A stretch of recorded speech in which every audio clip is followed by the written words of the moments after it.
Hi friends, எல்லாருக்கும் வணக்கம். Welcome to Lilly Tamil. நான் இன்றைக்கி என்ன செய்ய போகிறேன்னா, நான் செய்கிற சமையல் தான் உங்களுக்கு வீடியோவாக எடுத்து கொடுக்குறேன். நான் செஞ்ச சமையல், நான் செஞ்ச வேலைகள் இது எல்லாமே தான். வீடியோ எப்படி இருக்குன்னு பார்த்துட்டு சொல்லுங்கள். இப்போ பாவக்காய் ஃப்ரை பண்ணுறதுக்காண்டி ஃபஸ்ட்டு கொஞ்சம் எண்ணெய் ஊற்றிட்டு பாவக்காவை போட்டு ஃப்ரை பண்ணிக்கலாங்க. லைட்டாக ஃபஸ்ட்டே உப்பு போட்டு ஃப்ரை பண்ணி வச்சிட்டோன்னா அந்த பாவக்காயில் இருக்க கசப்பு தன்மை போயிடும். அதுக்காண்டி தான் நாங்கள் இந்த மாதிரி பண்ணுவோம். இது நிறைய பேருக்கு தெரிஞ்சிருக்கலாம், தெரியாதவங்க ட்ரை பண்ணி பாருங்கள். இப்போ எண்ணெய் காஞ்சிருச்சு, பாவக்காயும் போட்டாச்சு.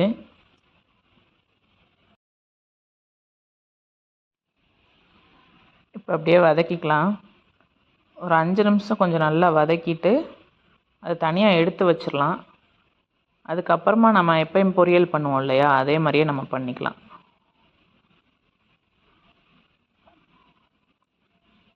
பெண்களுக்கு கண்டிப்பாக அவங்களுக்குன்னு ஒரு வருமானம் வேணுங்க. அந்த வருமானம் இருந்தால் தான் வீட்லேயும் மரியாதை, வெளியிலையும் மரியாதை, நம்மளாலையும் ஒரு இடத்துல மரியாதையோடு நிற்க முடியும். இது நிறைய இடத்துல நான் உணர்ந்திருக்கேன். நிறைய பெண்களுக்கு இந்த மாதிரியான பிரச்சனைகள் இருக்குது. கண்டிப்பாக நம்மளுக்கும் நம்ம ஏதாவது நம்ம கையில் ஒரு வருமானம் வச்சுக்கணும். அதுதான் நமக்கு எப்பயுமே நல்லது. இப்போ பாவக்கால உப்பு போட்டாச்சு. இப்போ கிண்டி விட்டு நல்லா வதக்கிட்டு, ஓரளவு வதக்கிட்டு அதை அப்படியே எடுத்து வச்சிடலாம்.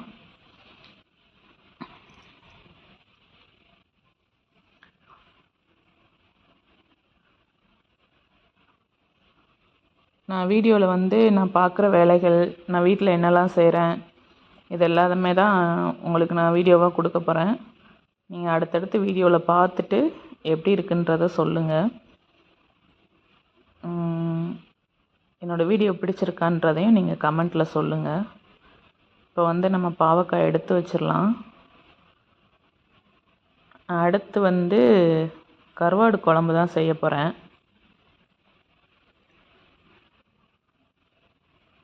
கருவாடு குழம்புனா எல்லோரும் அந்த நெத்திலி கருவாடில் செய்வாங்க. நெத்திலி கருவாடை செய்கிறத விட அந்த சீலா துண்டு கருவாடு கிடைக்கும். அந்த கருவாடு போட்டு செஞ்சிங்கன்னா சின்ன பசங்களும் நல்லா விரும்பி சாப்பிடுவாங்க. அது என்னென்னா, அந்த நெத்திலி கருவாடில் ஒரு முள் மாதிரி இருக்கும். அது நிறைய சின்ன பசங்களுக்கு பிடிக்காது. ஆனால் அந்த துண்டு கருவாடு போட்டு பண்ணுறது நல்லா அந்த குழம்புலையே அது நல்லா அப்படியே கரைஞ்சிரும். ஆனால் அந்த வாசம் சூப்பராக இருக்கும். நீங்கள் ஒரு வாட்டி செஞ்சு பாருங்கள். இப்போ சட்டி அடுப்பில் வச்சுட்டு எண்ணெய் ஊற்றியாச்சு. எண்ணெய் காயட்டும். ஒரு தடவை இந்த மாதிரி செஞ்சு பாருங்கள். சீலா மீன் துண்டு கருவாடு கிடைக்கும் இல்லையா, அது போட்டு செஞ்சு பாருங்கள். இப்போ கடுகு, கொஞ்சம் சீரகம், ஒரு 10-15 வெந்தயம். வெந்தயம் மஸ்ட்டாக சேர்க்கணுங்க. இது மூணுமே பொரிஞ்சிருச்சு. இப்போ வெங்காயம் ஆட் பண்ணிக்கலாம்.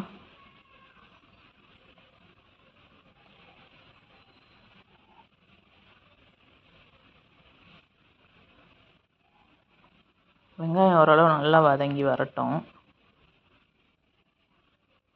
சின்ன வெங்காயம் போட்டு பண்ணுங்கள். சின்ன வெங்காயம் தான் கருவாடு குழம்பு இன்னும் டேஸ்ட்டு சூப்பராக இருக்கும். சின்ன வெங்காயம் ரொம்ப ரொம்ப முக்கியங்க கருவாடு குழம்புக்கு. சின்ன வெங்காயம், வெள்ளைப்பூடு போட்டு பண்ணுங்கள், ரொம்ப நல்லாயிருக்கும். உப்பை போட்டு நல்லா வெங்காயத்தை வதக்கி விட்டுக்கலாம்.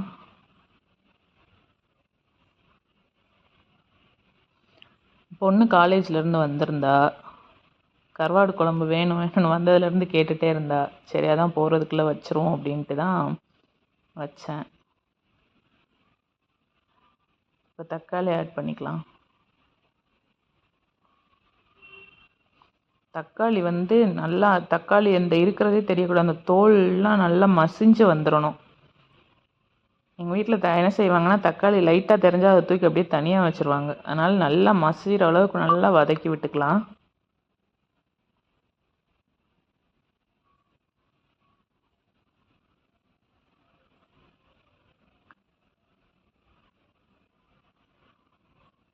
ஓரளவு நல்லா மசிஞ்சிருக்கு.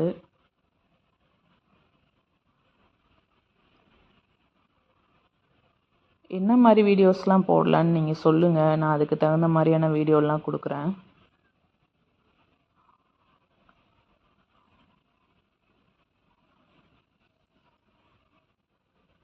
கரண்டியை வச்சு நல்லா குத்தி விட்டு மசிக்கிறாளேன்னு நினைக்காதீங்க. எங்கள் வீட்டில் தக்காளி இருந்தால் அப்படியே எடுத்து வச்சுருவாங்கங்க. அதுக்காண்டி தான் நல்லா மசிச்சு விட்ருவோன்னு பண்ணிகிட்ருக்கேன் நான். இப்போ மசாலா பொடி எல்லாமே ஆட் பண்ணிக்கலாம். வீட்டில் அரைக்கிற குழம்பு தூள் தாங்க நாங்கள் போடுவோம். மிளகாத்தூள் அதெல்லாம் போட மாட்டோம். வீட்டில் எல்லாமே சேர்த்து மொத்தமாக அரைச்சி வச்சுருப்போம் இல்லையா, மல்லித்தூள் மிளகாத்தூள் எல்லாமே சேர்த்தே அரைச்சிருவோம் நாங்கள். அந்த தூள் தான் ரொம்ப டேஸ்ட்டாக இருக்கும், குழம்புக்கு சூப்பராக இருக்குங்க. அந்த மாதிரி தான் நாங்கள் அரைச்சி வச்சு தான் குழம்பு வைப்போம். சாம்பாருக்கு மட்டும்தான் சாம்பார் தூள் தனியாக போடுவோம். இப்போ வந்து நான் என்னென்ன போட்டிருக்கேன்னா, வீட்டில் அரைச்ச குழம்பு தூளும் மல்லித்தூள் ரெண்டும் தான் போட்டிருக்கேன். மல்லித்தூள் வந்து எதுக்காக போட்டிருக்கேன்னா, குழம்பு தூள்லேயே மல்லித்தூள் ஆட் பண்ணியிருக்கோம். ஆனால் அந்த குழம்பு தூள் வந்து கொஞ்சம் காரமாக இருக்கும். அதுக்காண்டி அந்த மல்லித்தூள் போட்டோம்னா அது பேலன்ஸ் ஆயிரும். அதுக்காண்டி தான். சாரி, வெள்ளைப்பூடு ஃபஸ்ட்டே போட்டிருக்கணும், நான் மறந்துட்டேன். ஆனால் இப்போவும் நல்லா வதங்கிரும். நல்லா வதக்கி விட்டுட்டு ஒரு அரை டம்ளர் தண்ணி ஊற்றிட்டு, அந்த மசாலா கரைஞ்சிராமல் இருக்கிறதுக்காண்டி ஒரு அரை டம்ளர் தண்ணி ஊற்றி நம்ம லைட் சிம்மில் வச்சு விட்டுட்டோம்னா வெள்ளைப்பூடு அப்படியே மாவாக போயிருங்க, நல்லாயிருக்கும். இப்போ தண்ணி ஊற்றிட்டேன். மசாலா அப்படியே சிம்மில் வச்சு விட்டுட்டோம்னா அது நல்லா எண்ணெய் பிரிஞ்சு வரும். இருக்கட்டும், மூடி வச்சிடலாம். பார்த்திங்களா, இந்த மாதிரி வரணும். இதுக்கப்புறம் தான் நம்ம அடுத்து தண்ணியெல்லாம் ஊற்றி ஆட் பண்ணணும். இதுலேயே அந்த வெள்ளைப்பூடு நல்லா வெந்திருக்குங்க. இப்போ கத்திரிக்காய் போட்டுக்கலாம். இதுக்கு நீங்கள் சைடிஷ்ஷே வைக்க கூட தேவையில்லை. அதில் போட்டிருக்க வெள்ளைப்பூடும் அந்த கத்திரிக்காயும் இருக்கு இல்லையா, அதை அப்படியே சைடிஷ் எடுத்து குழம்ப ஊற்றிட்டு அதை தனியாக எடுத்து வச்சு சாப்பிட்டாலே அது அவ்வளோ ருசியாக இருக்கும். கத்திரிக்காயும் அது மாதிரி இந்த மசாலாலையே நல்லா வேகணும். புளி ஊற்றுறதுக்கு முன்னாடியே நல்லா கத்திரிக்காயை வதக்கி விட்டுறணும். புளி ஊற்றிட்டோம்னா கத்திரிக்காய் அவ்வளோவா வேகாதுங்க, ஒரு மாதிரி நரிச்சு நரிச்சுன்னு கல் மாதிரி இருக்க மாதிரி இருக்கும்.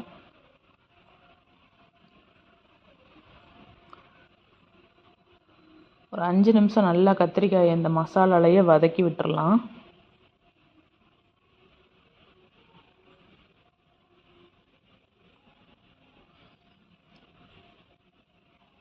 நான் இப்போ தான் இது 2வது வீடியோ போடுறேன். நீங்கள் பார்த்துட்டு எப்படி இருக்குன்றத சொல்லுங்கள்.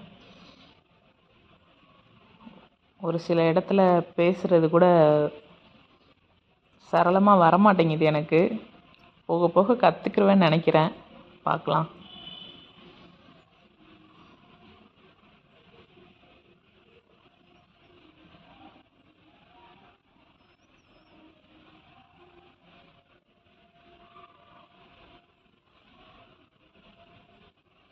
இப்போ நல்லா கத்திரிக்காய் வெள்ளைப்பூடு எல்லாமே நல்லா வதங்கியிருக்கு.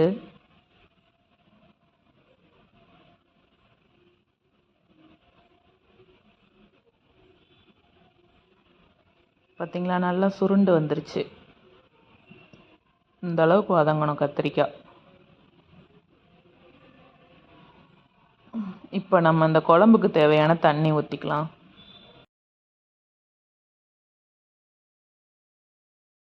கருவாடு குழம்பு வந்து ரொம்ப தண்ணியாக இருக்கக்கூடாதுங்க. ஓரளவு நல்லா அந்த கிரேவி மாதிரி இருந்தால் தான் பிசைஞ்சு சாப்பிட வந்து நல்லாயிருக்கும். ரொம்ப தண்ணி ஊற்றாதீங்க.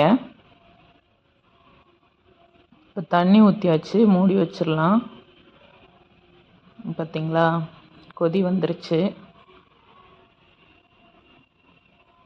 ஆனால் இனி நான் புளி ஊற்றலை. கத்திரிக்காய் நல்லா வேகணும். வெந்ததுக்கு அப்புறம் தான் புளி ஊற்றணும்.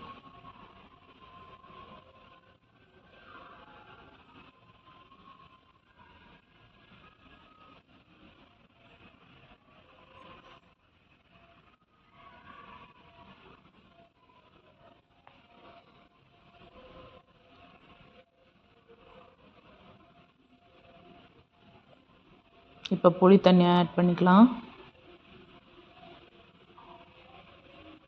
புளி ரொம்ப சேர்க்க வேணாங்க, ஒரு சின்ன நெல்லிக்காய் சைஸ் அளவு சேர்த்தா போதும், அதுவே போதுமானது. இப்போ புளி தண்ணி சேர்த்தாச்சு இல்லையா, நல்லா கிண்டி விட்டுட்டு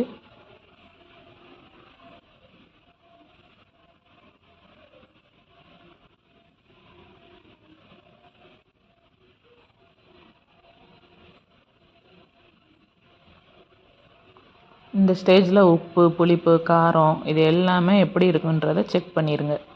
உப்பு கம்மியாக இருந்தால், புளிப்பு கம்மியாக இருந்தால் என்ன சேர்க்கலாமோ அதை சேர்த்துக்கலாம். உப்பு கொஞ்சம் கம்மியாக இருந்தது, நான் உப்பு சேர்த்துக்கிட்டேன். உப்பு காரம் கம்மியாக இருந்தால் சேர்த்துக்கலாம்.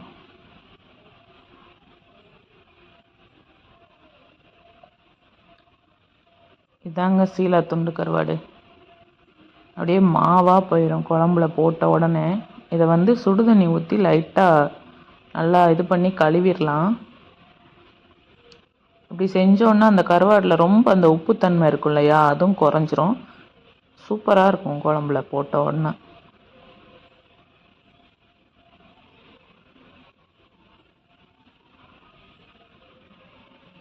இப்போ கருவாடை உள்ள சேர்த்துடலாம். கருவாடு சேர்த்துட்டு ரொம்ப நேரம்லாம் வைக்க வேணாங்க, அது அப்படியே கரைஞ்சிரும். ஒரு 2 நிமிஷம் 3 நிமிஷம் இருந்தாலே போதும். கருவேப்பிலை நான் இப்போ தான் சேர்க்குறேன், ஏன்னா கருவேப்பிலை சேர்த்துட்டு மூடி வச்சோன்னா அந்த வாசம் அப்படியே நல்லா இறங்கிரும் குழம்புல. அதுவே ஒரு தனி வாசமாக இருக்கும் குழம்புக்கு, சாப்பிடும்போது அவ்வளோ நல்லாயிருக்கும். இப்போ குழம்பு வெந்துருச்சு, எல்லாம் ரெடி ஆயிடுச்சு. நம்ம ஒரு கிண்ணத்துக்கு மாற்றிக்கலாம் குழம்ப. பார்த்திங்களா, இந்த அளவு கெட்டியாக இருக்கணும் குழம்பு. அப்போ தான் ரைஸில் போட்டு பிசைஞ்சு சாப்பிட்றதுக்கு நல்லாயிருக்கும். இப்போயும் ஒரு 5-6 கருவேப்பிலை எடுத்து மேலே போட்டு அந்த சூடோடு அப்படியே தட்டு போட்டு மூடிட்டோன்னு வச்சுக்கோங்களேன், சூப்பராக இருக்குங்க. நான் சொல்ல மறந்துட்டேன், குழம்புக்கு நல்லெண்ணெய் சேர்த்து செய்யுங்க, செம்மையாக இருக்கும். அடுத்து முட்டை மசாலா பண்ண போகிறேன். அது எல்லாருக்கும் தெரிஞ்சது தாங்க. உப்பு, மிளகாத்தூள், மிளகுத்தூள் போட்டு எண்ணெய் ஊற்றி லைட்டாக அதை இது பண்ணிவிட்டு வேக வச்ச முட்டையை போட்டு அப்படியே ஃப்ரை பண்ணி எடுத்துட வேண்டியதாங்க. இப்போ என்னென்ன வச்சுருக்கேன்னு பார்க்கலாம். கருவாடு குழம்பு,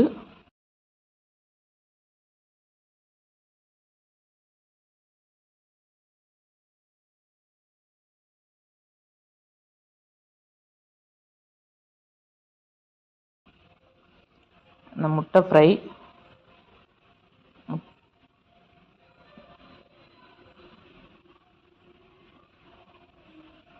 அடுத்து பாகக்காய் பொரியல், சுட சுட சாதம். அவ்வளோதாங்க, மதியானம் சாப்பாடு முடிஞ்சது. நான் அப்படியே ஈவினிங் கண்டினியூ பண்ணலாம். இந்த மார்கழி மாதம் இல்லையா, அதனால் கொஞ்சம் கொஞ்சம் கோலப்பொடிகள், கலர் கோலப்பொடி எல்லாமே வாங்கிட்டு வந்திருந்தேன்.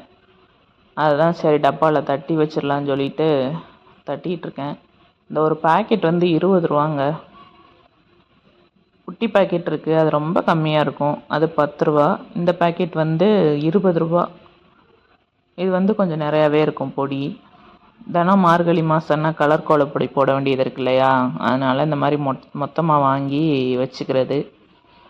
அடிக்கடி வெளியே போக முடியாது, அதனால போகிற நேரத்தில் இந்த மாதிரி வாங்கிட்டு வந்து வச்சுக்கிறது.